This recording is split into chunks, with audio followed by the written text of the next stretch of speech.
Ces pas de danse qui méritent d'être exécutés, surtout quand les femmes se rendent compte que du chemin a été parcouru en faveur de leur promotion.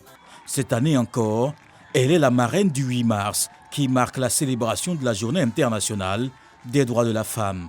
Des femmes présidentes, vice-présidentes d'institutions, épouses de ministres et membres du gouvernement, ce mardi, place Agora à Koumassi, autour de la première dame Dominique Ouattara.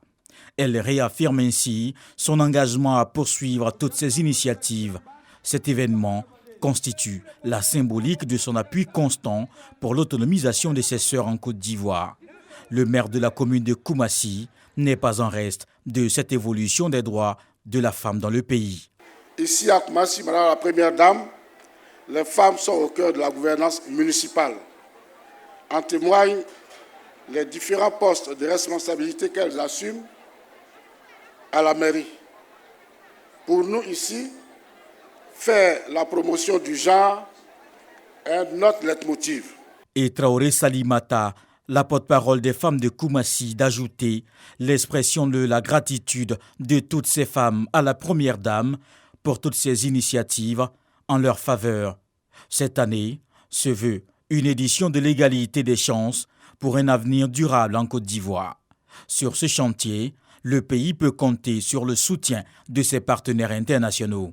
En juillet prochain, la Côte d'Ivoire présentera son deuxième rapport volontaire national à New York lors du forum politique de haut niveau sur le développement durable du Conseil économique et social, avec un accent demandé sur 5 objectifs, dont celui concernant l'égalité des sexes et l'autonomisation de toutes les femmes et les filles.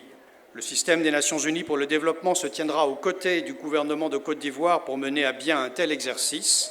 Quand elle prend la parole à son tour, c'est pour d'abord rappeler les acquis, dont la consécration de la parité dans la Constitution de 2016, mais surtout de préciser que la lutte en faveur de la promotion de la femme n'est pas terminée.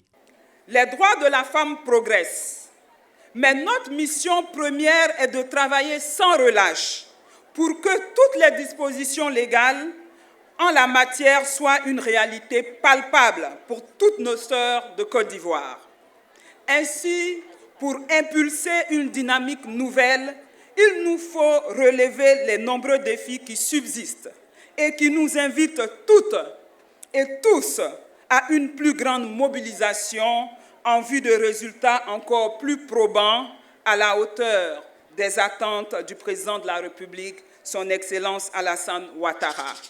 Le thème de la présente édition, égalité de chances pour un avenir durable en Côte d'Ivoire, sonne l'urgence de la mobilisation pour assurer la résilience des femmes face aux effets du changement climatique. Cette cérémonie était l'occasion de décorer cette personnalité dans l'ordre du mérite de la femme et de la famille, dont l'une d'entre elles n'a de cesse d'œuvrer au renforcement de l'autonomisation de la femme et l'éducation de la jeune fille et des enfants. C'est donc la médaille de son grade de commandeur à son cou que la première dame Dominique Ouattara, marraine de la 45e édition de la Journée internationale des droits de la femme, s'est adressée à toutes ces couches sociales mobilisées pour ce 8 mars. La femme occupe une place d'acteur de développement incontournable, acquise de haute lutte grâce à une présence active dans tous les secteurs d'activité. En effet, sur la femme repose l'équilibre de la famille et son statut de mère fait d'elle le garant de la stabilité de l'édifice social. Son importance est donc capitale. C'est pourquoi la défense des droits de la femme, la promotion de son autonomisation et de son bien-être demeure au cœur de nos préoccupations. En Côte d'Ivoire, sous la houlette de mon cher époux, le président Alassane Ouattara, premier avocat défenseur des femmes, la promotion de la femme est une priorité matérialisée par la Constitution de 2016.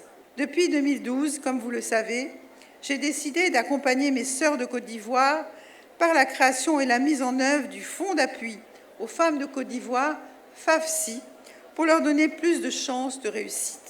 Ce fonds permet à 300 000 femmes de sortir 2 millions de personnes de la pauvreté.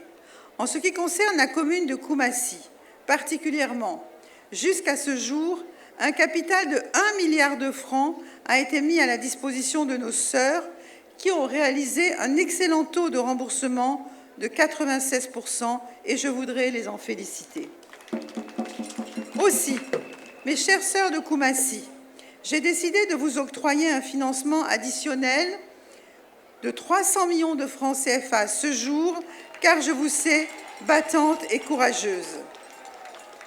Mes chères sœurs, je voudrais vous confier la mission de cohésion sociale que j'assigne à toutes mes sœurs de Côte d'Ivoire. La première dame Dominique Ouattara n'a pas dérogé à son sens élevé du partage. Ce sont des dons en nature, en vivres et en espèces qui ont été remis à toutes les femmes présentes et les familles vulnérables de Koumassi, le tout d'une valeur de 140 millions de francs CFA.